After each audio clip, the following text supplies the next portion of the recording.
What's going on, y'all? Welcome back to JT's Mixtape. This is episode number 44. And if you guys are enjoying these podcasts, please give me a 5-star review on either Apple or Spotify. And if you're watching on YouTube, please hit the subscribe button. Thank you.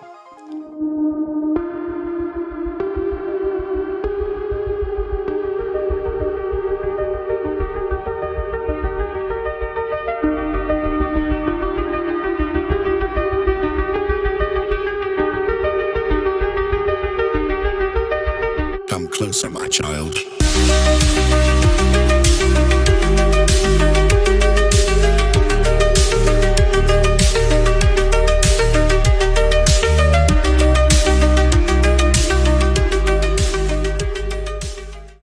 What's going on, y'all? This podcast is brought to you by Modern Roots Life. Modern Roots Life is a Christian-owned and operated company, and it's bringing real health back to its roots. They offer powerful, all-natural health supplements such as beef liver, cod liver oil, beef tallow, magnesium, and mineral-rich salts, all sourced the way God intended. Clean, simple, and from the earth. So whether you're looking to boost your energy, restore mineral balance, or just fuel your family with real nourishment, Modern Roots Life has got you covered. Guys, in this community, we're trying to get healthy in our mind, in our body, and our spirit. So don't neglect your health. If you want more information, check out modernrootslife.com and check the link in my description. You know, people often ask me how they can support me. Well, I think it's pretty cool if you can support me by supporting the people who support me, and you get something in return. And being healthy is a pretty good return.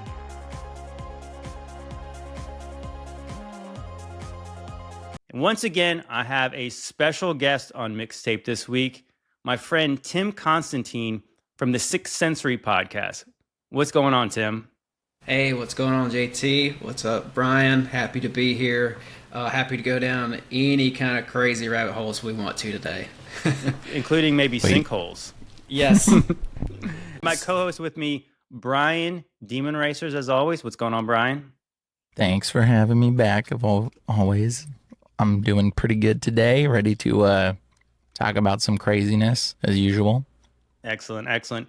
Yeah, so Tim is from the Sixth Sensory podcast, and I did his show, gosh, it's probably been like 6 or 7 months ago. It was a long time ago now, wasn't it? Yeah, that sounds about right. 6 months, probably. Yeah, and if you guys haven't listened to that podcast, I'll probably leave you a link in the description for that one, because that was a great conversation. I know that me and Tim probably riffed for like over 2 hours just talking about, I'm not even sure what the subject was, but we talked about, it seems like everything in about 2 hours, and it was such an easy conversation, and that was a fun one for me. Yeah, it was a lot of fun. We started with pyramids and ended with Soundgarden or something like that. It went all over the place.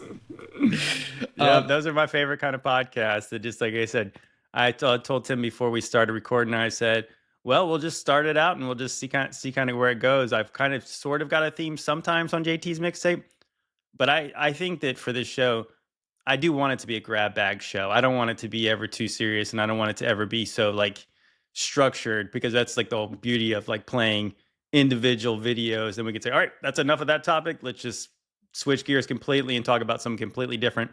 Or if the show goes that way, we can continue on a theme and just let it roll. Keeping it light when it needs to be. Absolutely. And so, like I've said for the last couple of guests, I said, hey, if you come on the show, you need to bring a video. And so we'll start off with our guest video. So we'll see where this goes. So Tim, you had a very interesting video. I'll let you set it up. What did you want to share with us today? Yeah. So the sinkholes in... Actually, let me just back up for a second. There's 2 stories in the news right now that I'm following. And I don't really follow the news, so this is, these are stories that I'm watching from the bench. I'm watching from afar. I'm not believing everything that the news is telling me, but still, the fact that these stories are in the news is telling me something's going on. Anyways, there's 2 stories that I'm looking at in the news right now. Maybe I can get to the second one later. But the first one is this St. Louis sinkholes. And this is a big issue for them up there in St. Louis. It's on YouTube, it's on the local news stations, TikTok, everybody, a lot of people in St. Louis are covering this. And it's like, well, I'm trying to see how I should set this up, but basically St. Louis was the site of a sprawling ancient empire at one point. Okay, you know, maybe we should play the news report, and then we'll get into like what, like where are the sinkholes coming from? Let's check this video out real quick. Come to the screen and check out this video. That light pole just sinking into the ground, all of that dirt coming up. This is in the Alton soccer field, right in the middle of it. This is our drone video. We're going to take a closer look at what caused this 100-foot wide hole. Thank you for joining us. I'm Ann Allred. Mike Bush has the night off. The collapse happened this morning at the Gordon Moore Park soccer fields. That park sits just off Illinois Route 111 between Alton and Bethalto. And that's where we find 5 on your side's Holden Kerwicki. Holden, what happened? Well, and that's what mining inspectors are still trying to figure out. But the good news is that no one here at the park or inside the underground limestone mine was hurt by the collapse. The bad news is it could be some time before those inspectors have an idea what caused the ground to give way. On a typical summer day, Moore Park in Alton is typically packed with people. But that may not be possible for the foreseeable future. We experienced obviously a big sinkhole in the middle of our turf fields. Alton Parks and Rec Director Michael Haynes told 5 on Your Side he was first made aware of the problem around 8 a.m. By the time we saw it, it had already collapsed. Yeah, it was right around then, whenever it kind of all went at once. The collapse occurred in the middle of Soccer Field 3, where teams of kids would typically be sitting. But thankfully, no one was hurt. Yeah, I can't imagine it being when we had a bunch of people out here. So we're fortunate. According to a spokesman for New Frontier Materials, the roughly 100-foot wide hole that's estimated to be over 30 feet deep was caused due to subsidence of their underground limestone mine. You know, they were able to get all of their workers out from underground in the mines, which is the most important thing. You know, everybody sounds like they're safe, and there was nothing going on, obviously, at the surface to where we had any issues up here. As the Mine Safety Health Association begins an investigation into the subsidence, New Frontier says it's working with Alton officials to fix the issue as quickly as possible. We're kind of waiting to hear back from the mine and see what the geologists and the engineers have to say about it, and just follow their lead on where to go from here. They can determine what happened, why it happened, how to prevent it, and how we fix what has happened here.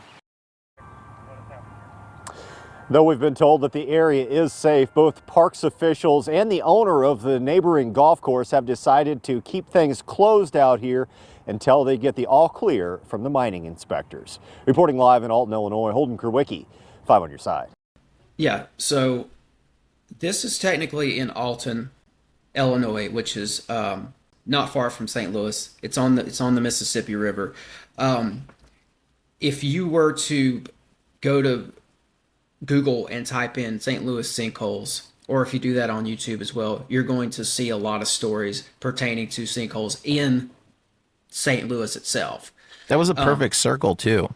It was just like a perfect circle. It was like just like a hole in the ground, and it looked like a bubble, like almost like a bubble.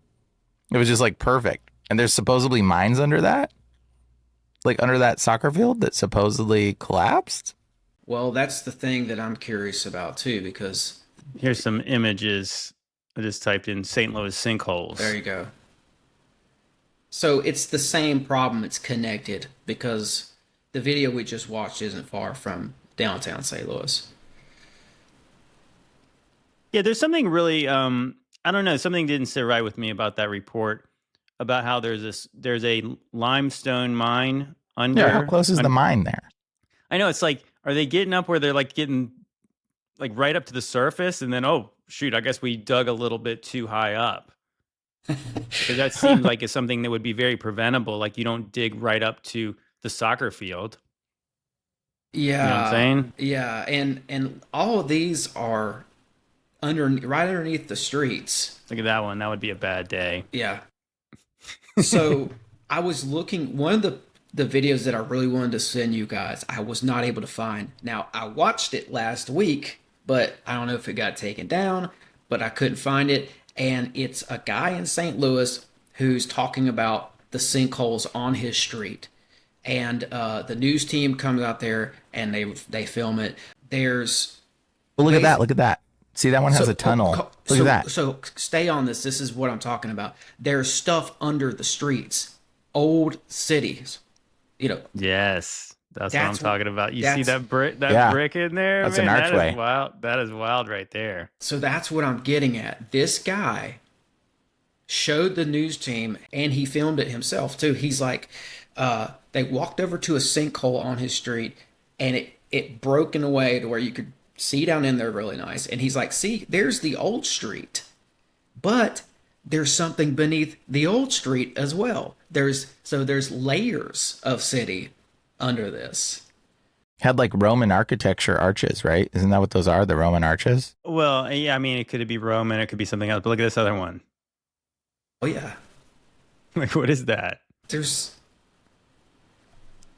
That's pretty suspicious. That doesn't seem like a limestone mine under that. That seems, yeah. I'll have to see if I can dig up on TikTok and if I can find any more videos about potentially more ancient sinkholes and discovering ancient things from them. Yeah, that's wild. yeah. Why don't we like, how even- close are you to this sinkhole? Because, you know, I'm not near there, but like, shoot, go dig in that sinkhole and look around. Man, You yeah, probably I know. wouldn't be allowed to. I'm guessing because they. But you gotta do it at night with you know, secret ops and a shovel. The St. Louis local who was showing the sinkholes in this one video, he literally said, I think a study should be done on what's really beneath the streets of St. Louis. And I was like, yes, that's what I'm talking about. Yeah, that one right there. That's crazy right there. St. Louis. And you can see down in the bottom there, this may have been what Brian was talking about, these little arches. Yeah, yeah. Yeah, I mean, you know, like this looks like, I think we've all seen those pictures on Instagram or whatever where you'll see the storefront, the modern storefront, and then a big chunk of the street right below it's missing, and you can see that there's actually a storefront beneath it from an ancient or whatever, like a really old town. Yeah. Yeah, that's what, in all of the research I've done into the old world, of course, we were just talking about last week. I had my buddy Matt from Australia on here. So we were showing a bunch of stuff in Australia. And it doesn't really matter if a city, let's just say they say the city was founded in the 1800s. There's 100% chance that there's going to be an underground section of that city or secret tunnels or whatever. And they attribute it to like prohibition or something, you know, or they have some crazy story like places like Seattle where they say the town burned down, then they built on top of the old town or something. And that's why there's literally an underground section with storefronts and all kinds of things under the ground. Obviously that's nonsensical, but yet it exists. And that was my first thought is that, Look yeah, at there that. you go. It's crazy. Yeah, so this is one of the ones. And this is in Iowa, but there's others that are in this area of Illinois as well. Because, you know, St. Louis is right next to Illinois. So I've got a Dude, several that's so of these. crazy. Yeah, I was even thinking about like Kansas too. So we did a video a while back, or like a while back on Mixtape. We talked about, was it something like Metro? What was that called? Of Subtropolis. So in Kansas City, there's this place called Subtropolis where they have this gigantic limestone mine where they have all kinds of like government agencies that they converted into like an underground city. And so like cities like St. Louis, Kansas City, Chicago, all those cities have massive underground sections of them. And Seattle. Yes, Seattle. Like I said, pretty much It's everywhere. It's even in my town here in city, California. Every city has an underground part to it, even if they don't acknowledge it. Even in Norfolk, Virginia, which is really close to me, I did some like old world boots on the ground research, and I was going down Freemasonry Street. That's what the street's called, believe it or not. And so there was this really old kind of old world looking cathedral. And I talked to somebody who worked there. I said, can you tell me a little bit, any history about the church? Started telling me about they found tunnels underneath when they were renovating the place. And so where we live, I think Norfolk might be 7 feet above sea level. So we have a storm off, Hurricane Aaron, if you guys are aware, that's like coming up the East Coast. So if there's any kind of flooding, then Norfolk floods bad. And yet they still have the quasi basements where these old buildings have first floors that you have to walk down the stairs to get to the first floor.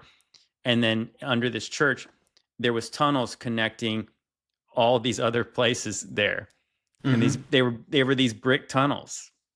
And they were trying to say that they were used for like sewage and stuff like that, but there's no chance that's true. Well, the sewage program and then the waterworks programs for a lot of these cities moved into some of these more ancient structures. Like if you look at the waterworks program in Chicago, Yeah, we talked about that building, that old castle. castles, right? But it's not just there. But like speaking to the tunnels, there's tunnels. If you look at the mounds right outside of St. Louis, if you look at like Monk's Mound or Cahokia Mound, there are tunnels under the river even that run to these mounds, and there's tunnels connecting those two mounds where they found, if you look at old newspaper articles, they talk about all the weird old artifacts that they found in these tunnels. And I think what we're looking at here is there was a tunnel building ancient empire right where St. Louis is today. And like I said in the message, man, like I wouldn't be surprised if there were some Indiana Jones caverns down there below this thing. And that's what the Sinkholes is. Well, if you think about that in that movie, in The Last Crusade, when they go to an old world cathedral, right? And then he's taking the thing and he's smashing through the floor. And then there's catacombs underneath that old, it was a cathedral that was converted into a library. And then he goes down under it and there's catacombs where like the Knights Templar type stuff was down there. That's exactly it. They're borrowing from real life situations because the Templars really were digging beneath Solomon's temple in Jerusalem. So all that movie does is borrow from all these instances that happen in real life in the past, I think. Yeah, what's interesting, I was trying to think about if I could find it real quick, but I know that if you look on some really old maps from, I want to say like the 1500s, maybe 1600s of America, and then some of them have like castles in different parts of the country. Of course, that's really weird, but it is the idea that maybe there was these ancient cities that were here. I mean, we don't know how old they were, but there's certainly a lot of evidence that there were cities. But so, what's your hypothesis on how the cities were? How did the undergrounds get to be underground? Do you think they were always tunnels, or do you think that they were once structures on the top of the surface and then they were later buried? I think there's a couple of things going on here, and that sometimes they started up top and started building below. If you look at that city in Derinkuyu in Turkey, that seems to be a city that was built to be entirely underground, as if they wanted a place to retreat or hide or save themselves from catastrophe or from raiding warring factions of neighbors or whatnot. With Cahokia, I don't know. We might have a situation here where some of this stuff was built pre-flood and then built back on top of after the flood. Like these people returned to where their ancestors had put cities and built on top of those cities. And I would say that gets into like geomancy and ley lines and all that, because that was like an ancient knowledge that these people had. And like you have the story, and I've talked to you about this, so I won't regale everybody with it, but like the story about some of Cain's ancestors catching wind that a deluge was coming, so they hid information and hid tablets at different places beneath mountains and beneath the pyramids and all that. So later, for somehow these people were able to go back and regain their knowledge that their like Nephilim ancestors had hid for them, sort of a thing. And I think part of that would entail them going back and building on some of the same old sites.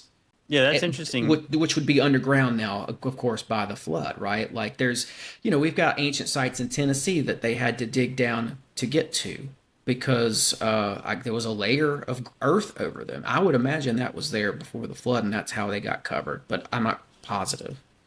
I can't remember. I know we touched on it a little bit, the podcast we did together, but I had probably mentioned the Gunnar Heinsohn video. Have you ever seen his presentation on 700 years being added to the first millennia AD? No. Yeah, I'll send you a link to that because that's really interesting because his hypothesis was that there was two sedimentary fills. One of them was the deluge, but that's the really old one. But there was a second one. And the second one he believed happened during that first millennia AD. And this is where time has been really lost to us. Like the timeline was broken during that time. And of course, guys like Brian and I, we believe that's when Armageddon and all that stuff happened. Like that was like literally the bowls of wrath being poured out and the trumpets happening. I wonder if Because- Gunnar Heinsohn, I mean, he never really directly admits to the millennial reign happen. I wonder if he was just like subtly.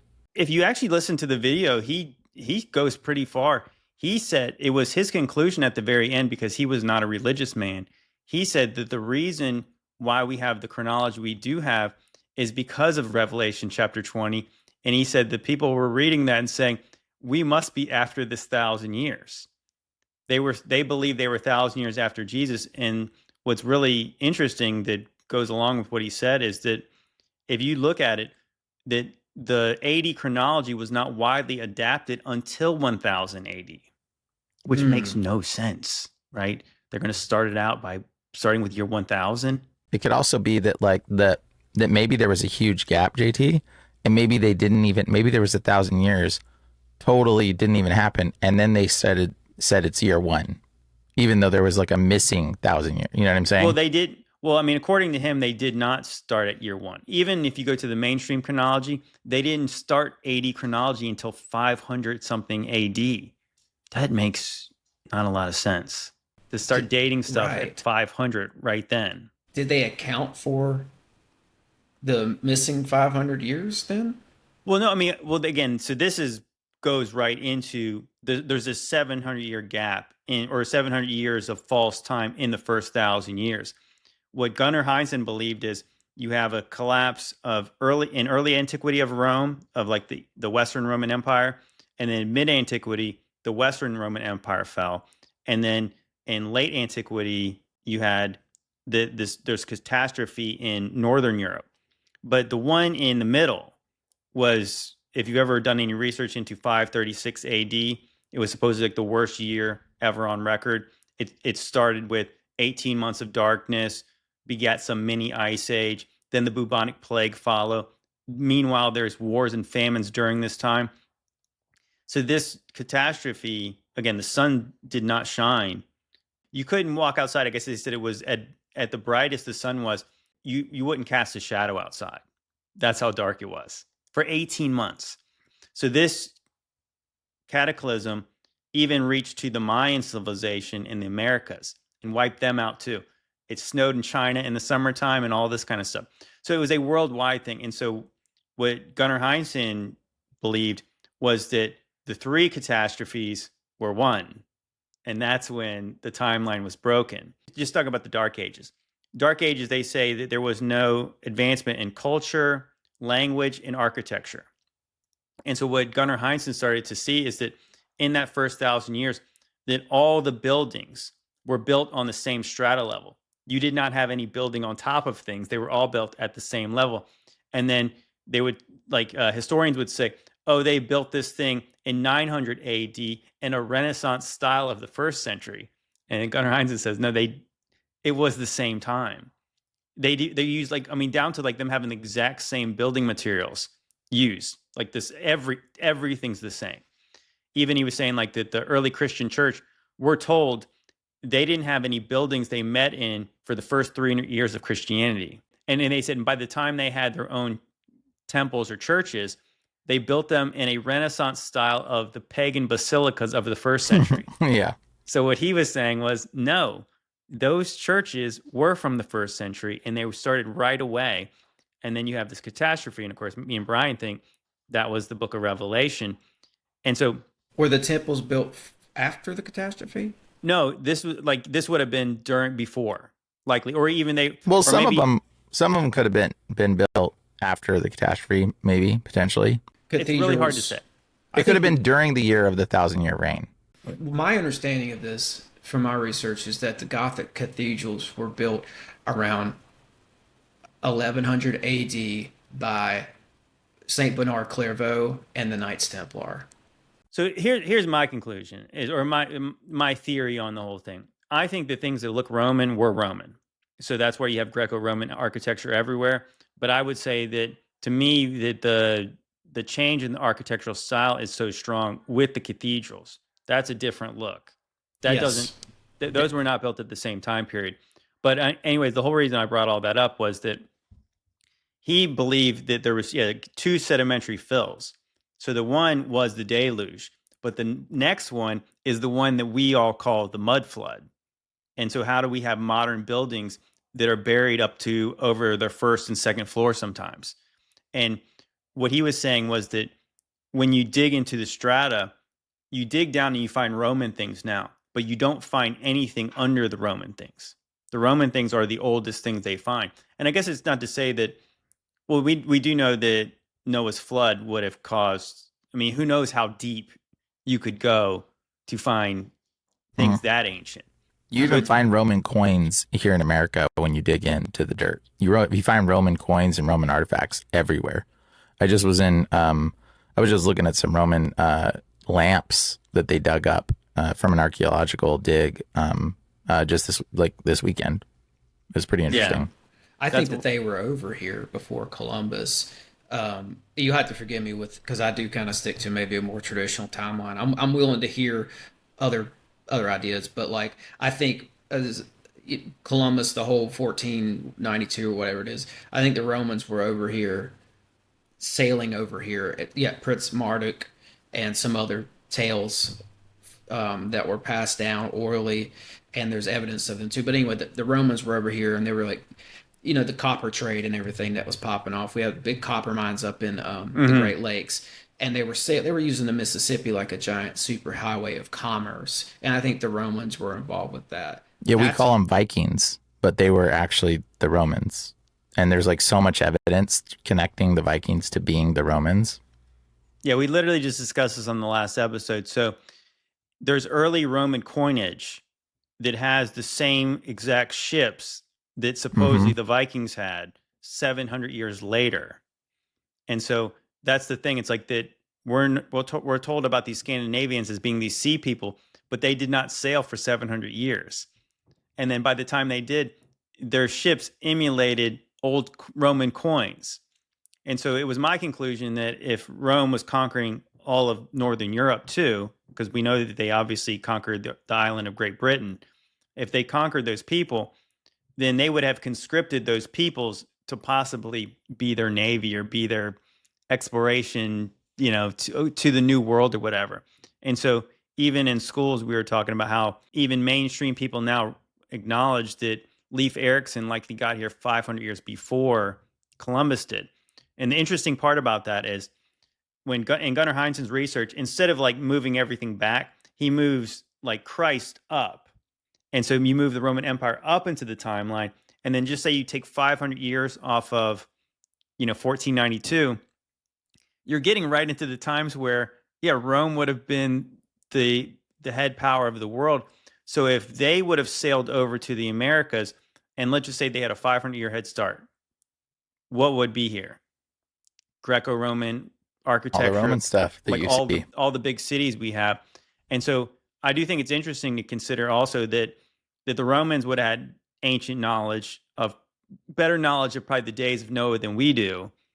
So what if they did come over here and start building their cities on even more ancient sites, that they had things down deep under them, almost the same way things are today, that there's things under that we don't know about, but maybe they were doing the same things in even their esoteric secret society knowledge. They would have had knowledge of, again, the days of Noah and the knowledge of the Watchers and stuff like that. Yeah, and I think too, like the Templars were very much a part of holding this knowledge that was passed down from the Watchers and or Atlantis. I think Atlantis was probably a civilization built by Cain, the biblical Cain. That's just my opinion. But either way, the Greeks knew about it. They're the ones, Plato, who had the legend of Solon going down and being taught things by the priest about this ancient civilization that they called Atlantis. So the Greeks moved to, there was a Greek secret society called the Brothers of the East who went to Constantinople around 1100, somewhere in there. And they met up with two guys. One was a Moor, and they initiated these guys, and they started the Knights Templar. The Brothers of the East picked these guys and said, okay, we're going to initiate you. What became of that was the Knights Templar. The Brothers of the East gave them a mission, and the mission was to go out and find as much stuff pertaining to this lost civilization, lost knowledge as possible. That's why they ended up in Jerusalem digging underneath Solomon's temple. It was part of their mission. They're looking for ancient watcher knowledge under that temple because, say what you will about Solomon, think what you will. My opinion is that he dabbled in the occult. And We all believe that. We read the Testament Lesser Keys of Solomon. Yeah, the Testament of Keys of Solomon. Yeah, well, I mean, the Bible, so the Bible is pretty explicit that he got into some really, really bad stuff. I'm gonna have to like Freemasons worship him for a reason. Absolutely, man. You guys are gonna have to forgive me with my more traditional timeline right now. I'm willing to go. You know back what? Like I said, I'm fine with using the dates as we have them. We kind of just acknowledged that. Yeah. That a lot of the historical accounts are true. The problem is they're spread out on a timeline. So you can use I don't mind if you use the dates that we have. Okay, cool. Just for a reference point, anyways. Yeah. Also, I would say that how we've come to the conclusion that the timeline that we do have is actually a conglomeration of the Roman calendar, the Jewish calendar, the Chinese calendar, and then there was like two other calendars or something they like conglomerated together to determine the calendar of events that we have today.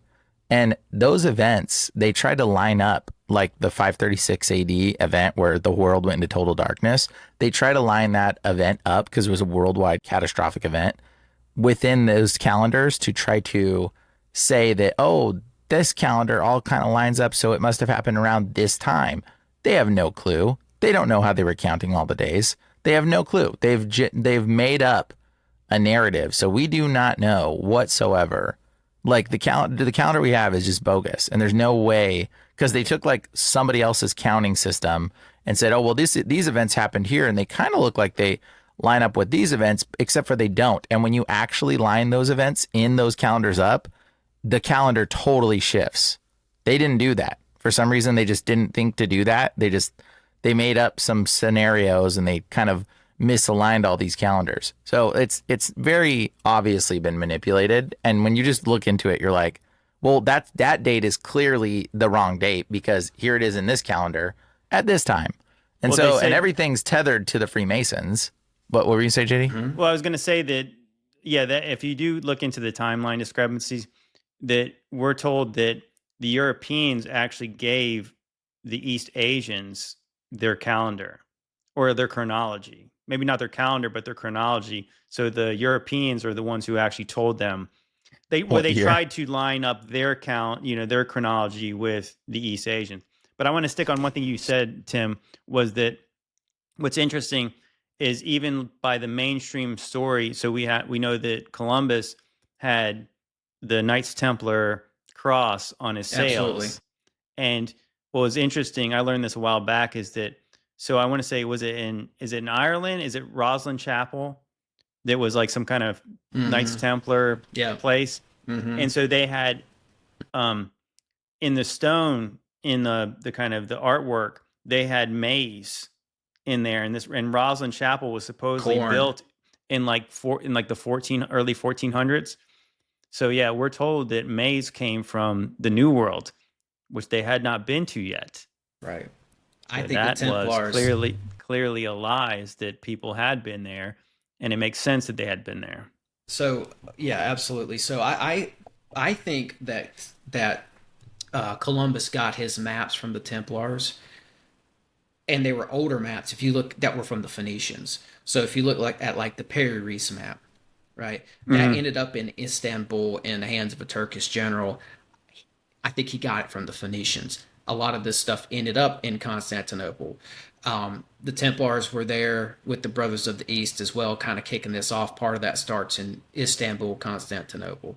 But anyways, so I think these are these maps Columbus got a hold of were older Phoenician maps held in private by the Templars because Columbus married into the Templar order. Only it was called the Brothers of the Cross. No, it's like the Cross of. Is it the Rosicrucians, the Brothers of the Rosy Cross? No, that came later. There was a Portuguese order of Templars who Columbus married into. They changed their name, but they were still a branch off of the Templars. Doesn't how the story goes is that the Templars, the last Templar was burned at the stake before Columbus. They were persecuted. Right. Yeah. I mean, obviously the church knew what they were doing. They were worshiping the Baphomet. And so they were Satanists. And so they burned them. And so, yeah, but I want to say that, yeah, like that's the story as I remember it. It was that the last Knights Templar was burned at the stake before Columbus. And yet their symbols remain as, again, they were on the sails. Yeah. And isn't Columbus in particular, he's a really kind of hard historical figure to really pin down because he was Portuguese, right? But he's got an Italian name. He was also Jewish. He sails from Spain, and then some people say that he's Jewish. It's like, why is this such a weird story regarding this guy who's this famous explorer? You know what I'm saying? Like that. Yeah. That's really weird. It's really weird. It's almost like it's made up. Right. He may have been Greek as well. I've heard people say he's Greek. I have heard that. I've heard that because I was actually I read Manly P. Hill's book about how America's like the new Atlantis. Right. And he was saying like, yeah, he was of the Order of the Quest, which he's saying absolutely he's the secret society guy. And yeah, a lot of Greeks did say that he was Greek. Why is everybody claiming him? So how kinds of outs this whole plan, according to him, it was a plan all along. And he said the occultists believe it was man's destiny to set aside land for a global empire of the West that would become America. And it kind of represents this like a philosophical occult utopia. And it's like, for me, it's like, is that, if there's any truth to this, is that why the Templars were given the maps in the first place? But Atlantis was the occult empire of the past that these guys knew about, that Plato handed down information about. And to them, it would mean that America was the occult empire of the future. And if Columbus was Greek, maybe that's how this works, because it all goes back to the Greeks in a lot of ways, because the Greeks knew about North America. Plutarch, 70 AD, he's a priest at the Temple of Apollo at Delphi. So I might call him an occultist. I would. According to his writings, the Greeks knew about the St. Lawrence River. They knew you could sail down that and get into the Great Lakes. So they knew about the region. They knew it was a Western continent of like great size and scale, and they considered it blessed. The Greeks used that word blessed. So the thought is like the mystery schools knew and may have had a plan for the land. And you're right, Hall called it the Order of the Quest. Mm-hmm. Yeah, so I just looked it up. So the last Templar was burned at the stake in 1314. Mm-hmm. So it was way later. But yet still, yeah, their symbols remain. Of course, I think that's the whole thing about some people would act like everyone's a Freemason, but that's another name for all the same people of the quest. Right. That might be the nicest name you could give them, is the Order of the Quest. But yeah, that's all the secret societies going all the way back to Pythagoras, and probably way before they had this secret order where they were all under storing one knowledge. roof. Absolutely, JT. I think it was all under one roof at one point, and then they branch off. Like the Brothers of the East. It's at the Catholic headquarters right now. A lot of their information, and it's in their Vatican. It's in the Vatican. And their stuff, their information. They're not just in the business of discovering information. They're in the business of destroying and hiding it as well.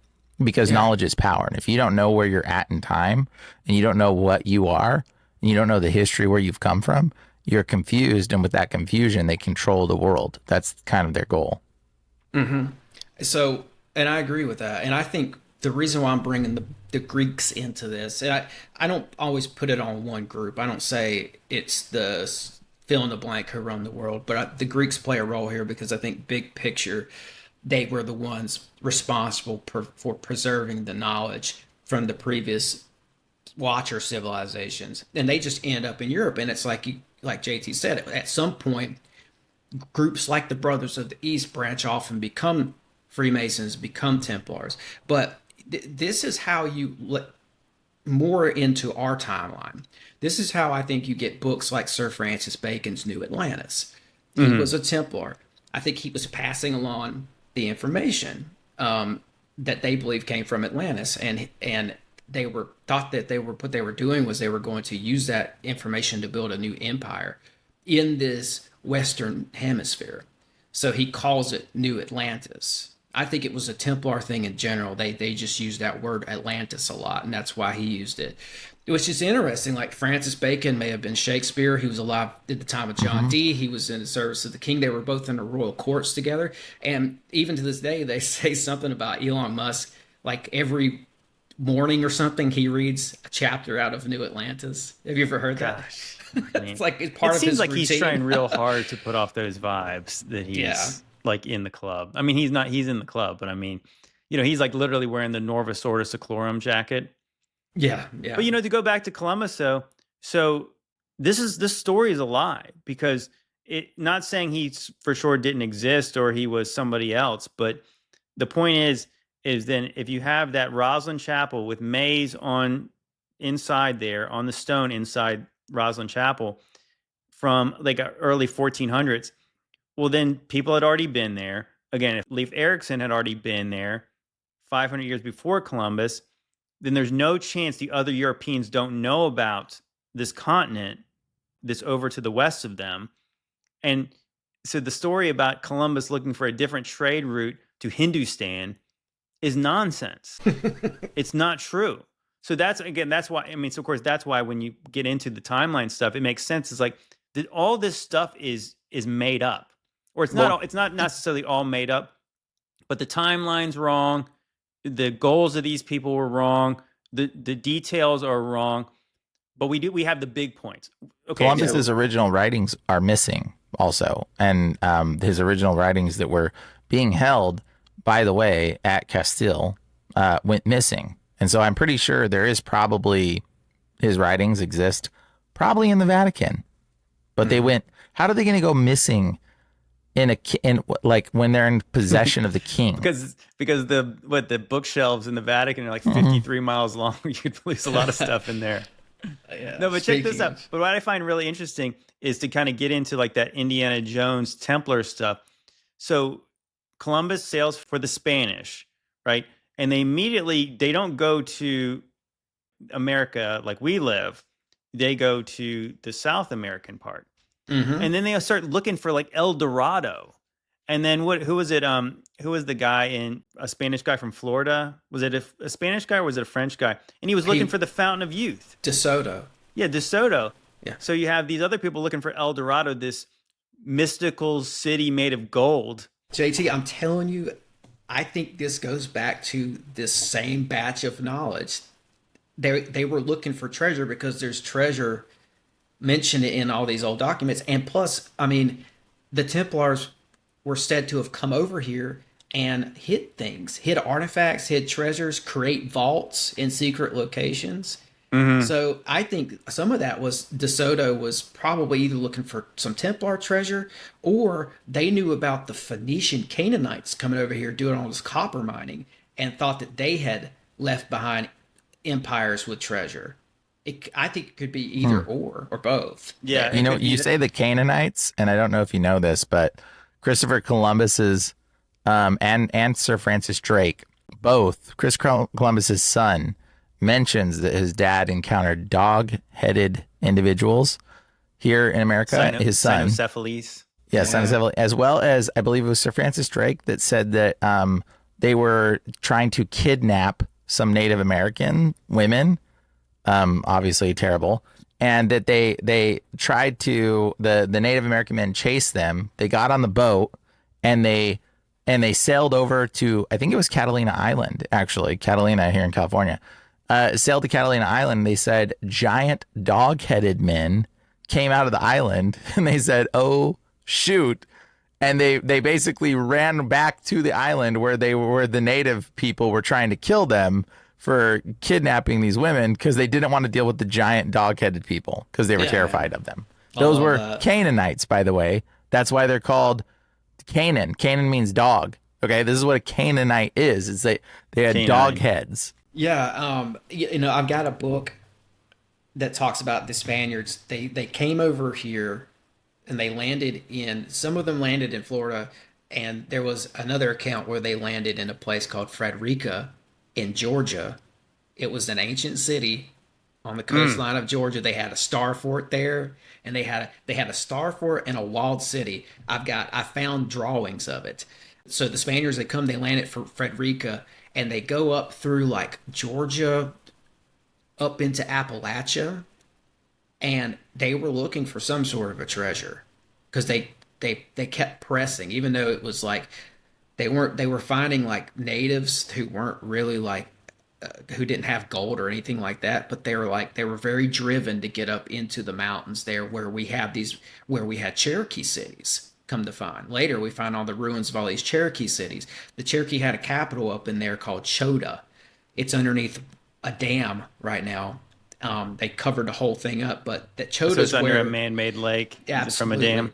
absolutely. But they were looking for something up through there, JT. But I think Columbus was just a part of this greater milieu that Francis Bacon was probably a part of too. Because if you look at Bacon, he represents this order, in my opinion. And 150 years after him, men from that order actually start this country. Ben Franklin, Lafayette, Jefferson, Washington, and let's not forget Lafayette, Washington, and Jefferson were in correspondence with an occultist named Franz Mesmer during all of this, exchanging letters. Mesmer? So Franz Mesmer. So that's the descendant of Mesmer, where we get the term to be mesmerized. He was a hypnotist. Yeah, I thought about that. Yeah, That's actually that's the term. Really? The original That's hypnotist interesting. was named. Yeah. His name was something Mesmer. I forget his first name, but he was the original hypnotist. He invented hypnosis, hypnotherapy through basically demonic possession and brainwashing taking you over. And it was actually so scary. People were so afraid of Mesmer that they were afraid to even shake his hand because he was said to have shooken people's hands and immediately they go out. And he hypnotized anybody he touched. And this is where you get the term to be mesmerized. Interesting. like a master wizard. But yeah, so That's basically what he was. Yeah. So Mesmer, that's the descendant of him more than likely. Yeah, so that's who Washington and Jefferson were in correspondence with as they're starting this country. And they also formed what was called the Society of Cincinnati, which predates the country as well. So there was a secret society established here. They made sure, and it was a Templar thing too. So they made sure they established their Templar secret society before they established the country and all that. But basically, back to something that JT said about Columbus, Columbus had there's three things here. There's these dark, shadowy figures who are not just corresponding with these guys via letter, but were actually in their presence. And there was one such figure on board the ship with Columbus. He was signing documents, but he wasn't written in the ship's logbooks. And he's said to be there and help Columbus do certain things, but yet his name is never mentioned or whatever. He was his occultist handler that was sent with him, because he never left it.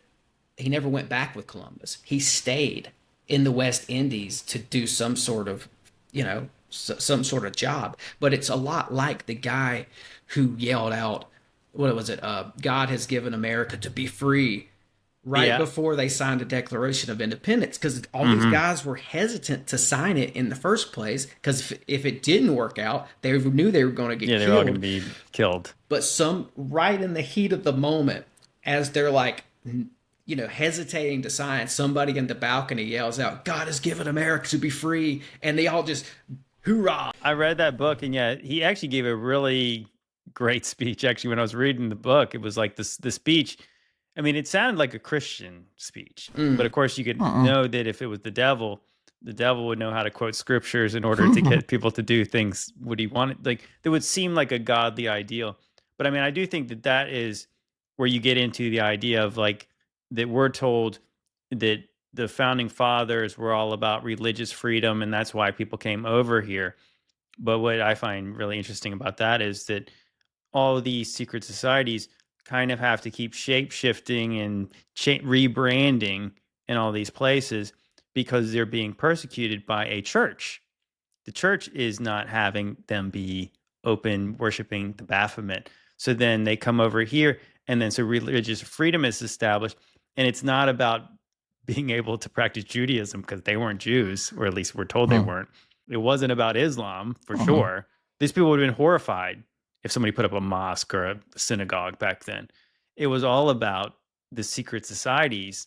And I think that's what the real religious freedom was. It was probably freedom from religion because the religion was trying to persecute them. I agree. Religion was resurrected by Satan in a lot of ways. But by the way, Franz Anton Mesmer, born 1734 to 1815, German physician who theorized practices significantly influenced the development of hypnosis. This is where the word mesmerize originates from. So it was Franz. That's the dude who actually developed hypnosis, hypnotherapy. He was a wizard. He was straight up practicing in the occult, black magic. And dude, JT, another thing I just noticed, bro, all the original sailor people, they were all had notes of seeking for a lost city. JT, a lost city, a golden city. Yeah, El Dorado. What city was it? If it wasn't, are you thinking it was like New Jerusalem? Yes, something like that. They were looking because New Jerusalem, because the city disappeared. That's why the Sikhs were seeking it. That's why all the people. You think that's what El Dorado really was? That's what they were looking for. What does El Dorado actually mean? I just had this epiphany just now, by the way, and I was like, been like holding it in. But bro, realizing they were all looking for a golden city. They were looking for the city. They were looking for the kingdom of God. Well, that's one possible interpretation. But what I also think about these treasure hunting Templars and people like that, I do think it's interesting. Again, if we think that there was this kind of separation in time, and you think that some of these cities over here, I mean, I can't remember if we talked. I'm sure we talked a little bit about Tim because we talked about everything about these cities that were founded. I think when they got over here, I think that those cities were like uninhabited, or they were not to the level of the grandeur of these cities. They might have had some people living in them, but they were not really inhabited. I agree. I've often wondered, and I'm not the first person to say this, but it was the gold rush in America. Was that about going them mining gold, or was that them finding treasures in uninhabited cities? Because then you'd find some real gold and real treasure.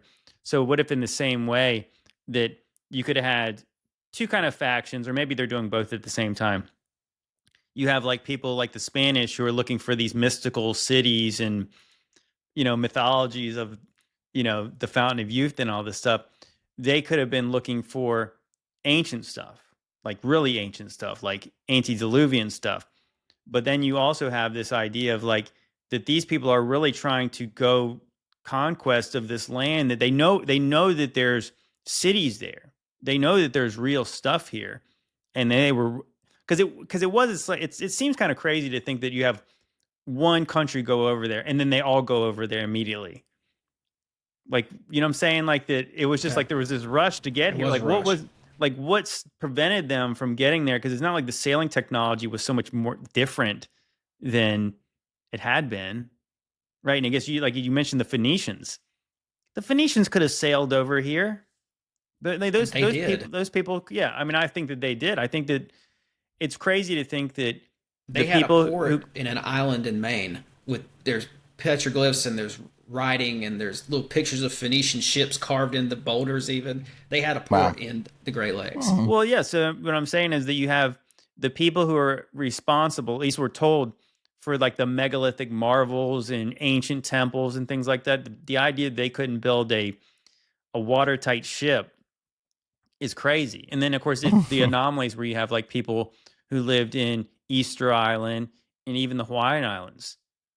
Like if you could get to those islands, then people could have got to anywhere around the whole Earth, because those Yeah. places are so remote compared to a big continent. Of course, even think about like the idea of like if you just kind of like leapfrog from the different land masses in Northern Europe, you're really not even talking about crossing that much sea. Like there's land in between. You could have got over here. Yeah, a couple things there. I think that, yeah, was the gold rush about them looking for treasures, right, that were in the ruins of ancient cities. And I say that with this in mind, like John Levi, they say in Wikipedia that San Francisco was founded in the 1700s, but John Levi found it on maps from the 1500s. So what's going on here, right? Obviously there was a city there before. And I think too with like your what do they call those? The big world's fairs, right? When I look at the one here in Tennessee that they did in Nashville, and you look at the old posters for that, it's people dressed up like in ancient Greek and ancient Egyptian stuff, and then there's the theme. The whole World's Fair here in Nashville, the theme of it was Egyptian and Greek stuff like that, and I think it's because that's what the kind of stuff they were pulling out of the ground. They were pulling Egyptian artifacts out of the ground. They were finding vases with Greek inscriptions on them. And so there was like this heightened newfound interest in those subjects. I think it directly correlates with what they found here. The World Fair thing is very suspicious. We probably talked about that last time, where if you're going to have all these world fairs, why are you trying to make Greco-Roman things everywhere? Like, why is that the one style you're continuing to push over and over again? Massive columns and domes and all that stuff. I know that in Memphis they had or is it Memphis or Nashville? They had the centennial celebration of That's Tennessee, the Nashville one, and they did have a pyramid, but I also think that a pyramid's not necessarily unique just to Egypt, because now that we know that there's pyramids everywhere, and even like the obelisk is not, like the Romans would have had obelisks too. So I don't know. And obviously they conquered Egypt, so they would have been able to put up stuff like that too. But yeah, it seems like that overwhelmingly they created these grand world fairs that are all based around ancient Rome. Yeah, ancient Rome, ancient Mediterranean, all that. So where that pyramid was for the Centennial Expo, which the pyramid's now gone, but where it was, I think it was right on top of a cavern that went into the earth where they found ancient artifacts. Because I think I told you about this, JT. I've got an old newspaper article. It was like 5 years after the end of the Civil War, they found this cavern that had sarcophagus in there, giant vases, weird inscriptions with languages they couldn't read. Very ancient stuff. And the archaeologists who went in there said, they said this stuff goes back to an ancient race of people who don't even exist anymore. So in the article, it tells you where that cavern was found, and it's a street that's not there anymore, but there was some other context clues, and I think I was able to find where that cavern was based on information in the article, and it was right there where either the pyramid is or the Parthenon is today. So did they put the pyramid on top of this mile-long cavern in the earth where they found a sarcophagus, and were they allowing people to go down in there to like look at Egyptian stuff, and then afterwards they tore it down and just washed their hands clean of it, and that was like their way of getting rid of the ancient cavern in the first place, right? It's just a theory. That's the pyramid right there to the left. Yeah, that's the famous one is the one at night. But yeah, it's absolutely crazy to think that they just did that for them being there 100 years or whatever. And it's 1897. Of course, it's all lit up too. Yeah, man. There's one of those pictures, there's a huge radio tower in the back. Right. Like, what was that? I'm trying to find this other, there was a picture I saw of this really grandiose building that was built over in Brussels, Belgium, it had like 6 obelisks, and they got rid of it. And it's just, I wonder, and you look at the construction of it and just the awe of the whole thing. It's like, why did they build this just to tear it down? Same thing with this pyramid. And I wonder if they built those on top of ancient sites in the first place and then tore them down and got rid of the ancient sites. I think that at the World Fairs, they definitely built things for them, but I think that the grandest Some of things them were already there. The grandest things were already there. Mm-hmm. And I think that, because if you see, like, I want to say it might be in San Francisco, there's images of them destroying some of the stuff. That stuff's definitely made of stone. It's definitely not made of plaster of Paris or whatever the mainstream is. Like, it's wood, wire, and just shabby materials. Like, they act like it's like a movie set, but it was like real deal. Like, they had to dynamite that thing to blow it up. Something was going on over here. And I mean, if you look at guys like Nostradamus, again, probably part of that whole milieu of occultists, the Order of the Quest thing that Manly P. Hall was talking about, right? I call them the Brothers of the East, but whatever. He was in this order. And I think, you know, he was preemptively writing about the world to come. And Nostradamus was actually talking about the coming of a powerful nation. And sometimes he even dropped the word America in there. He called it the Blessed Isle of the West, which again, he's using that blessed, which was what the ancient Greeks were calling this land in the first place. He also called it Hesperides. And this is where it gets interesting. He said that he referred to America as the land which keeps the Thursdays. Keeps what? Keeps the Thursdays. Thursdays. Thanksgiving. Now, here's the thing. Nostradamus, Day. Isn't that Thor's Day? Yeah, Thor's Okay. Day. He died in 1566, and the Pilgrims were told they landed in 1620. So how did he know about any of this stuff before the Pilgrims? So I think there was stuff going on over here. Thanksgiving, was it already being practiced over here by people? Was he just a seer prophet? Did he just know? Yeah, I think like an occult master or what? Yeah, I think that's the better idea, that he knew some of the stuff, and it seems prophetic, but it's because we don't know what he knew at that time. Do you want to watch some videos? We should probably play a few videos since where this is JT's mixtape. I wonder if Thanksgiving was originally like the Passover. I've looked into the history of Thanksgiving. It's mostly Easter. good, but it's a little bit messed up. But that's for another discussion. Let's watch some videos. Actually, have you heard the theory? And I can't remember if you might even mention it when we were talking. The idea that people could take a submarine under the Gulf of Mexico and go somewhere into like the mainland United States. Have you ever heard those ideas? Yeah, funny enough, somebody brought that up to me the other day. They said that there were black submarines, U.S.-owned black submarines that were traveling beneath canals underneath America. Yeah, and I saved a bunch of these videos a while back, so I'm not exactly sure the order of some of them, which one's the right ones to play. But yeah, here's the hypothesis, is that there is water. Again, biblically, there's waters below, there's waters above, and then we don't know how far the deep goes under the land that we live on. So what's interesting is, that there's ideas that maybe Area 51 has something to do with that, and there's submarine bases in weird parts. And so anyways, let's watch a few of those videos. Some really interesting stuff. Pend Oreille is Idaho's largest lake.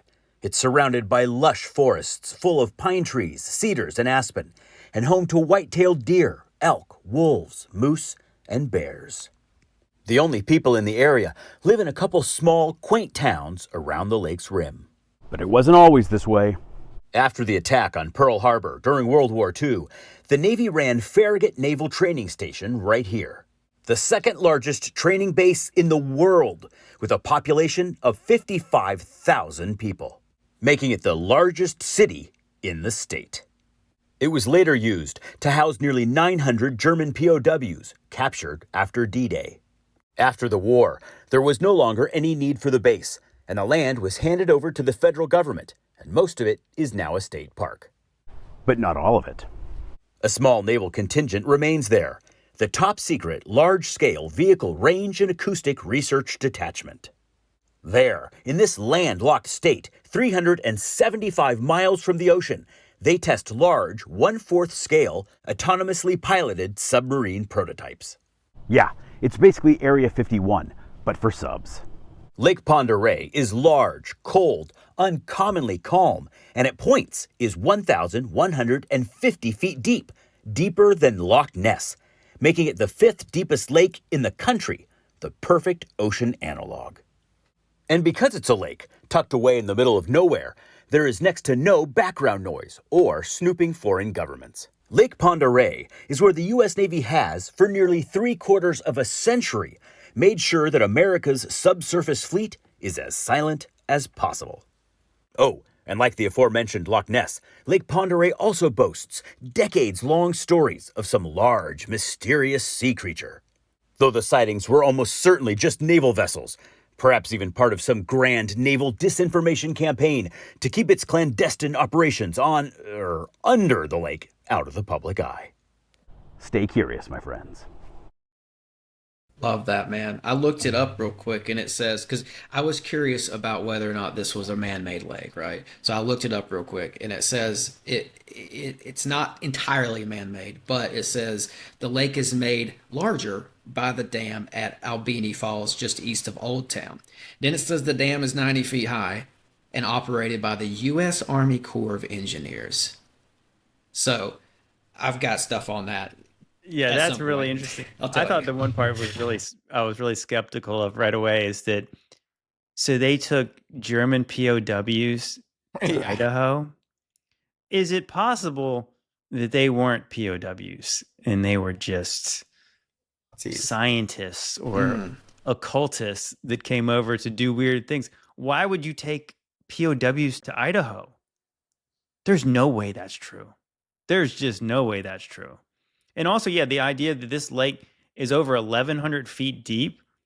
Do they really know how deep it is? What if there's no depth, because you can go really deep and you can go under stuff? Like they're testing. Why would you test a submarine that's 1/4 the scale of the one you're actually going to use? Especially when the lake's real big. Why wouldn't you make the submarines exactly how you would want to use them as? Right? Yeah, this reminds me of we found for the Fuhrer an impenetrable fortress. The leader of the Nazi Navy, Karl Donitz, said that they found a Shangri-La. The Nazis had found this base, and that basically, if you look into it, it seems like he's talking about something probably at one of the poles, probably now towards Antarctica, but it's like a land, maybe an island, but that they have access to the inside of. So if it's like a mountain island, the idea is that there's probably a part in the middle that's hollowed out where they could put their base that makes it the impenetrable fortress, but that they come in and out of there with submarines because of underwater caverns. Yeah, that's like isn't that Raiders Lost Ark? That's when they go into that base in there. I'm telling you, man, this is the Indiana Jones theme here. Hey, look, I got another one. Let's play a quick one because I got another one about this. This is talking about more submarines that you would not expect them to be. John, you and I know this, but how do we actually explain how the plates, they're not floating, but they are thousands of feet above the next level? This is very deep water under California and Nevada. And how do they make these bases, in Nevada? Actually, it does float. The 7 western states are on a geological plate that covers these states. And this plate floats on the Pacific Ocean. So all they need is the entrance through a canyon that's deep enough in Monterey Bay that lets them access the Pacific Ocean. Oh, I see. And they could go anywhere they want in these 7 western states. They can go to Sandpoint. They can go to Lake Tahoe. They can go to China Lake, where they've seen the new submarines there in the middle of the desert. And Groom Lake, I'm sure, has an access. And certainly Sandia and Tonopah. Yes. But when you drive into Hawthorne from either end, there's a big blue sign. I love that sign. That says U.S. Navy Undersea Warfare Center. Training. And it used to say training center, but they changed it to center. In the middle of a desert. How could that be? A 100-foot deep lake submarine? No way. And I tossed that around for years, and even flying. Yeah, we flew over this. Jump seating in the cockpit with the different airlines going over this place. Somebody would say, yeah, there's a submarine base there. And never figured it out until I had a good contact in Las Vegas. He ran a printing shop, just a small printing shop. And he used to give me so much information, because guys that would come in there, all parts of the industry. And one was a Navy guy that worked in Hawthorne, and they used him printing. And when they came in, he just made the comment, hey, is what John Lear says, there's a submarine base under Hawthorne. The guys went like that. So that tipped us off. And then one thing led to another, and we found out, yes, there is a huge, they built an elevator that goes down, and the reason they did was because the firm that makes all the highly classified weaponage for the U.S. nuclear subs is in that mountain just to the northwest of Hawthorne. And they used to have to ship it by truck either up to Reno and up to Alameda in San Francisco, or through Las Vegas down to San Diego. But when they found out that the submarine could access and actually go under the Nevada and California, they dug a large hole there, 3,400 feet deep, to the Pacific Ocean, and they have a huge underground base. And all I have to do is take this weapon and put it on the elevator and send it down there. And they got it. And the sub goes out the Monterey Bay. So in Hawthorne, Nevada, there's a submarine base. What do you guys think about that? Yeah, I think too, this might tie in as well. I don't know, but like if you look at Nevada, Idaho, Montana, Utah, Wyoming, if you look at lakes in all those states, many of the lakes have sea monster legends. People see like something come up out of the lake, right? And it's real big. So, and the thought has always been that some of these lakes are connected, and that these things are able to go down into the earth and pop up at another lake. And then if you add that to what this guy's saying, he's talking about Monterey Bay, California, right? Like that means they could get from Idaho out to the Pacific Ocean. That's wild. Yeah, I mean, it's hard to know if any of that stuff he said was true, but so where's this base at? Because I found Hawthorne. You know, how far out? I've been Hawthorne, Nevada base. Yeah, let's see. And Monterey Bay, I think, is a hot spot for UFOs. Look, it's right over here. I mean, there's no lake there. I wonder if it's this Walker Lake over here. Yeah, that's got to be it, right?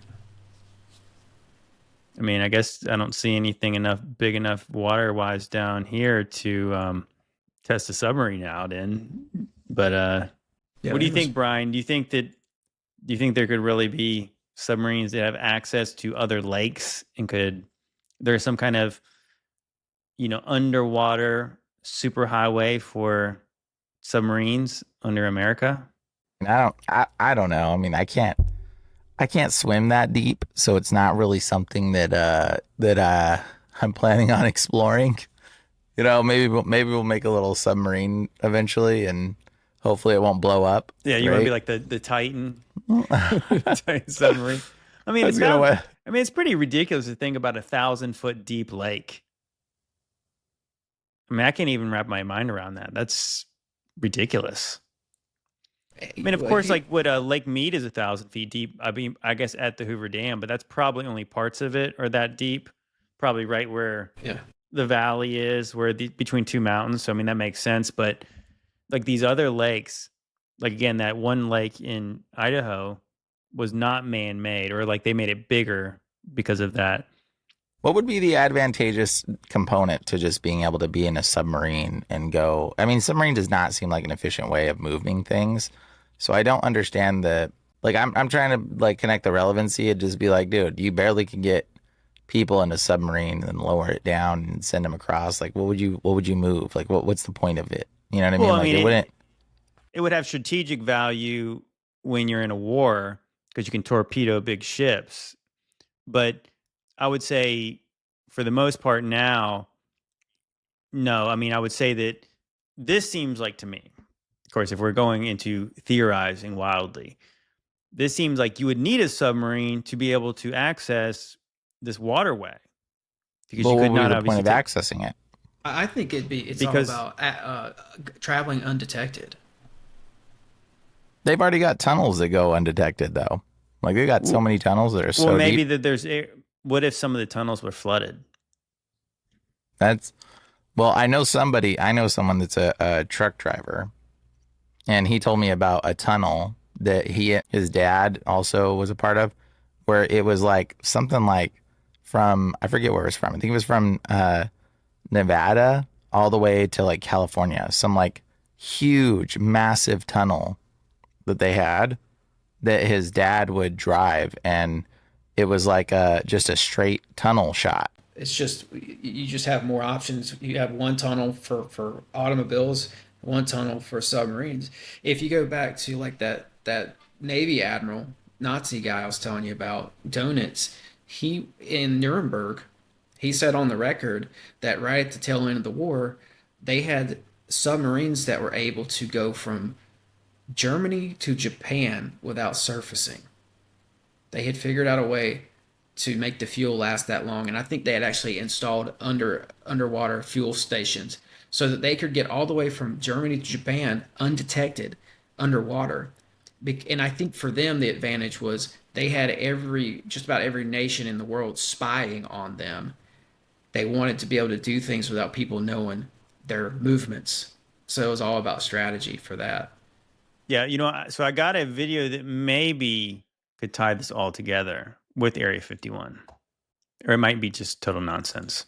The person who is claiming to be a veteran who worked at Area 51 is saying that they're not keeping things from the sky there, they're keeping things from the sea there. Yep, mermaids, and he says he saw them. Now, a couple things about this story. I can't prove the legitimacy of it because they used a burner email to send it.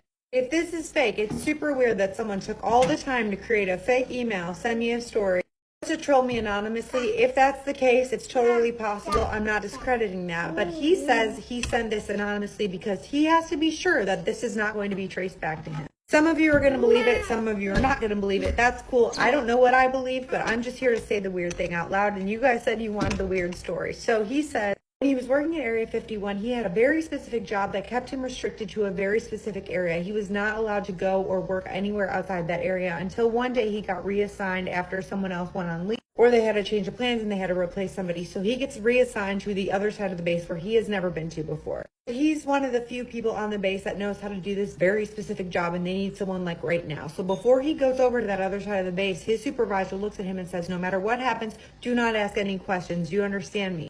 His supervisor takes him to the other side of the base, and they have to go through all kinds of clearances that he's not used to. And now I'm not sure if he's talking about getting onto Area 51 specifically, the entire base, or this area specifically, but he said they took his phone, his smartwatch, they even scanned his glasses to make sure he didn't have any kind of recording device. They also take his keys. He said he wasn't allowed to have anything in there besides the clothes on his back. All right, first of all, that mom needs to take care of her kid before she records her TikToks, because I was like, who's somebody else beating a pan in the other? Oh, that's that's her video.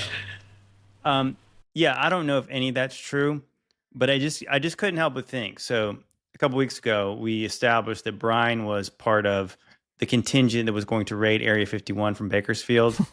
Or he denies it. So we're going to say alleged. He was allegedly one of those people. But just think about this. Okay, so people like Tucker Carlson, and I would say even myself would say, if there's aliens, they're not from outer space. They could be from the ocean. And that's where often they're talked about where the origins of them are from. So now if you tie the idea that you have this crazy phenomenon happening in that area, what if that, I mean, how far is Hawthorne from Area 51? We should probably look that up. But if you look up how far that is, just think about what if there was access to the deep, where it could have something to do with cryptids like mermaids, but also things we don't really know about, like advanced technology from the sea. Do you guys ever see that crazy movie from probably the early 90s, The Abyss? Yeah. That was like a big James Cameron movie, but not many people talk about that one. But if you guys haven't seen that one, Spoilers. I've just seen the cover of it. I don't know what it's about. Well, it's like they go down, I guess they're in a submarine, right? They go down in the submarine and did they get stuck in some trench? Did you see that movie, Tim? Man, I'm blanking on it. I remember the girl being lowered down. I don't remember what happened. I'm sorry. It was I forget. Like a lot of these. The point is, I think they were stuck down in the submarine and they were going to die. But then it turns out that they're having all these kind of real supernatural phenomena are happening in the submarine, where I think even like it was kind of that early, kind of almost like that liquid metal Terminator thing where they had like a face being made of like water and stuff. Long story short, big spoilers, it's aliens at the end. So like there's eventually where they're at drains, and then there's this giant alien ship that's down in under the sea. So what if it's making contact with beings? That's why they need the submarines, because they are like trying to Arrival, like the movie Arrival, but in the ocean. Yeah, I mean, it makes sense to me that they. Well, I mean, again, they don't. Even if you believe in little green aliens or little gray aliens with big eyes, that in all the encounters people have, they never talk about these things coming from outer space. They're already here. So what if they did come from the ocean? I mean, there's a lot of people say, including myself, that outer space is water. Biblically, it's water. So when you see like the Hebrew cosmology, kind of the ancient Hebrew cosmology of the water below, the water above, and then, there's pillars, the pillars of the deep that the earth set on. So there's all kinds of places. And and biblically, that the deep is associated with Sheol and Hades, like hell. So that's where these beings could be possibly either just straight up demon spirits, or they could be physical Nephilim, like flesh-covered demons. Aren't the Titans locked under the ocean? I believe the Titans are locked under the ocean, aren't they? Well, yeah. I mean, so again, the word for abyss to the Greeks was Tartarus. So that's why even Peter. It's funny. We were just debunking a debunker who was trying to debunk the Book of Enoch on the most recent podcast we did, and this guy was saying that, oh, the Book of Enoch has all this Greek mythology in there. Like, no, it does not have Greek mythology in there. But funny enough, you mentioned that because Peter mentions that there's angels locked up in Tartarus, which would be in Greek mythology. But he's trying to talk to a Greek and Roman audience that would know what Tartarus was. It's the bottomless pit. It's the abyss. So the abyss in the movie is the ocean. Biblically, it's kind of the same thing. It's like it's a place that's down below all the other things, and we know that water's down below there. So what if they're trying to access Sheol down there? What if they're trying to access like demons and all kinds of weird things down there? You know, the Book of Enoch actually says, do you not know the entrances and exits to Sheol or hell? I think it actually mentions that. I think that's Second Esdras. Oh, Second Esdras, that's what it is, right? Second Esdras, that an angel asked Ezra that I'll answer your questions if you can tell me how many entrances there are to hell, to Sheol, in the deep, in the ocean, in the sea, something like that. Mm-hmm. So it's directly connected to the waters. Then some of these entrances, that's wild. Yeah, that's wild. You know what was another crazy one? So me and Josh were talking about this, and so like in the Pirates of the Caribbean movies, and I got to be honest, I gave up on those before. I'm not sure what number they're on now, but I gave up probably after the second one. But the thing that really was kind of tripping me out was like the idea of like Davy Jones' locker. That's such a weird term. So we looked it up. And so I was saying, like in the story of Jonah goes down and he goes down into the deep and he dies. He goes down to Sheol. And that's where it says he goes. And so what Davy Jones was in the mythologies, or like the earliest origins, it was the ghost of Jonah. So Jonah and Davy Jones' locker was hell. And I was like, dang. So it's all connected. It's all connected together. I saw a map of some of the aquifers over here in the U.S. as well. And it literally looks like there are giant oceans underneath big portions of the country. Yeah. So if those underwater oceans are connected already, then somebody had to do was go down there and map them out for their submarine thing, right? Like some of the caverns may have already been there. Then there's the big drills that the U.S. Army has for boring tunnels, so they can also bore the tunnels too. This thing's huge. It's like bigger than a school bus, giant tunnel borer, and like as it bores through the earth, it does something to the material and the rock that it encounters, and it like melts it or something and makes it actually part of the tunnel walls.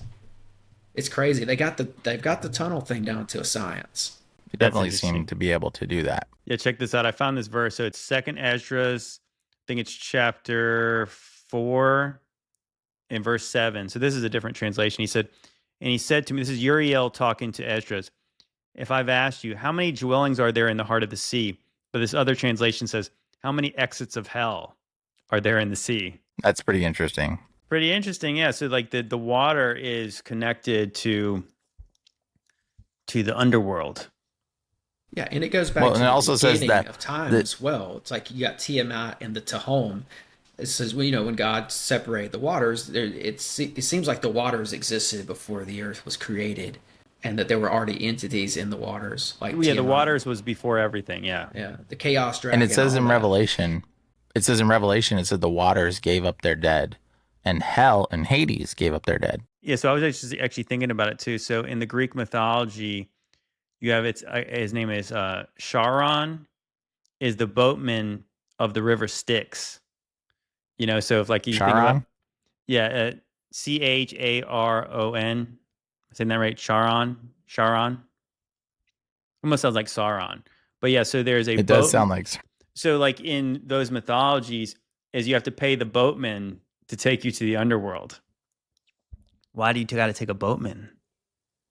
Because it's in the sea. You have to take a boat to get there. So I got one last video, YouTube. Check this out. This thing is pretty epic. Wait, have you ever been to Antarctica? Yeah. Do you believe in the ice wall? Yeah, I saw the ice wall. Well, yeah, he saw it too. I can't say on stream. No way, but we'll talk about it later. Let's just say you always need someone with you when you're in Antarctica. Are you serious? Did you see that this week, Brian? Nope, I didn't see that one. That's interesting. How about you, Tim? What's your thoughts on Mr. Beast going to Antarctica? I don't know, man. Some of these guys, they get so big that it's hard to trust them. Hard to trust their methods or their, you know what I mean? It's like, do we still trust Joe Rogan, or is he?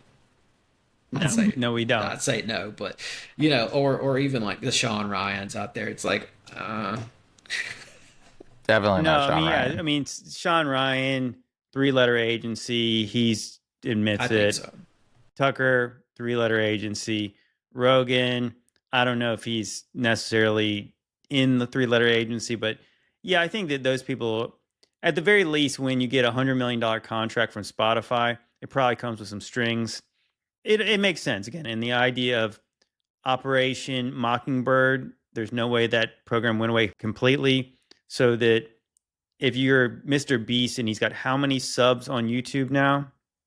I mean, like, I'm not even sure how many, hundreds of millions, right? I mean, like, is this content really all that interesting?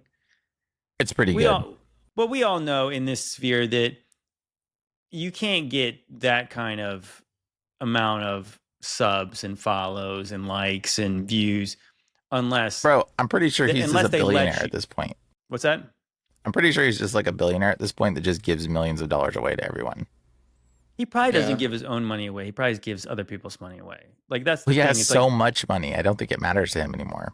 Well, I think some things matter to him. I think that the real question is specifically that video. He's saying that you always need somebody with you when you're in Antarctica. They asked him about the ice wall. His one goofy buddy says, "Oh yeah, you saw it. I saw it too." I mean, it almost seems like this is a little bit of an act, like what we just witnessed. But the truth is, we just talked about it. That was that one Asian guy, that Asian kid who was trying to fly his plane to every continent around the world. He lands in Antarctica and they arrest him. It's such a weird thing. Like, yeah, so like really what's going on there? I don't think that Maybe it was scripted what they're saying, and you see that with Bird's old interviews from the 50s. Bird's saying things that's very confusing, and when I listen to it, I'm like, is it intentionally confusing? Is he giving us a script right now when he goes, oh, there was a landmass on the pole, on the other side of the pole from the center of the earth?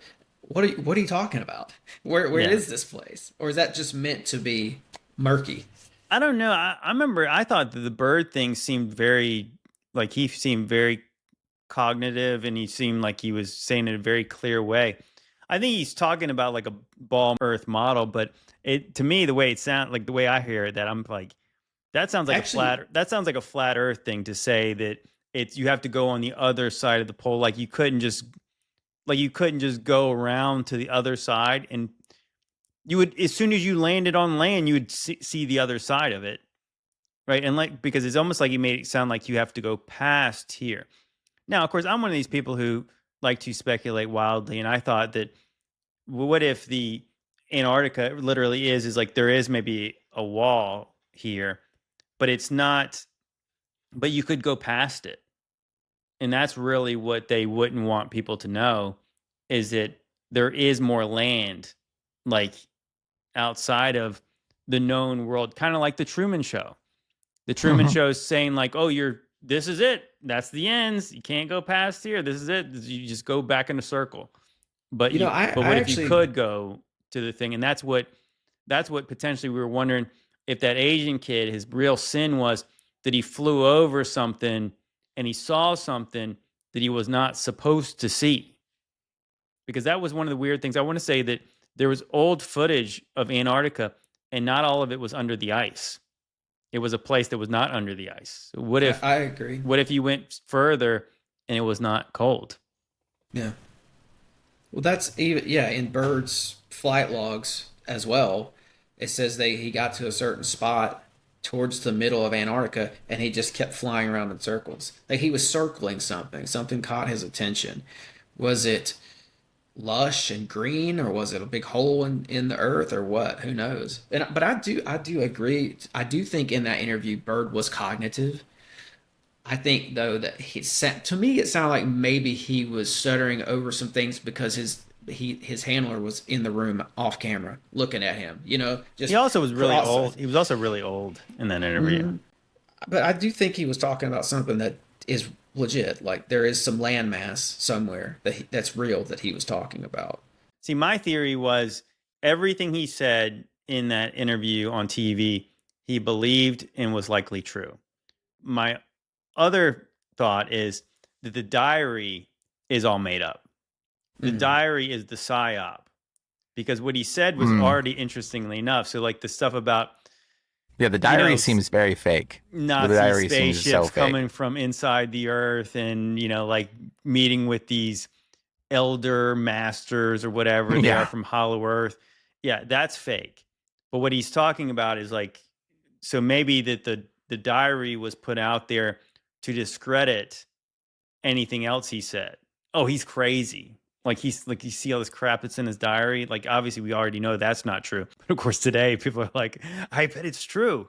I mean, like now we're not even sure what's true, but to me, that's what it is. The psyop is the diary. The interview was real, because he was talking about resources like possibly uranium, coal, and oil. And that's the thing, that's why we always get suspicious, is that when you have powerful countries after World War II, like America, Great Britain, and Russia, and they would not have just said, we're taking this land. Why would they make deals with other countries not to drill or do anything down there if it wasn't beneficial to them all to hide what's actually down there? And if you think about it, like the secret that they wouldn't want us to know is that there's places outside of here in their governments. Mm-hmm. I think that's very well could be what Bird was talking about, a place just like that. You hear the thing about Trudeau as well. Trudeau talking about how his dad took him to the North Pole when he was a kid. Apparently, like they met people there, and is that a breakaway civilization that the elites have a lockdown on? Well, just to think about what he also said, though, that he was saying that that there was vast resources down there. How would he know that? Like, how do you know that there's coal and oil and possibly uranium in a place you've never been? Yeah, you have to have some sort of prior knowledge. You know what I'm saying? Like, how would he know that? I mean, because isn't all that stuff under the ground? They could have got that information from the Nazis too. There was some kind of knowledge of that. But anyways, guys, we're gonna have to leave it there. Appreciate you, Tim, for joining us. Tim, please tell us where people can find you. Yeah. Thanks, guys. This has been great. You can find me at Sixth Sensory Podcast. I spell it out SIX. I'm on Spotify, Apple, YouTube, Patreon, and Instagram. And again, thanks, guys. This has been great. Brian, any closing thoughts? Anything you want to promote? Are you still selling those T-shirts, or I haven't seen you wear one? Dude, I know I've been too busy doing other things, but I'll be doing some more stuff this week. I'm gonna start trying to post videos this week, individual ones on my channel. So we'll be making more content. So anyways, guys, if you guys want to support this podcast, please check out the sponsor of the podcast, Modern Roots Life. Get a T-shirt if you'd like. Also, if you want to see these episodes early and uncensored, check us out on Patreon. Links in the description. Once again, love you guys. God bless. Later.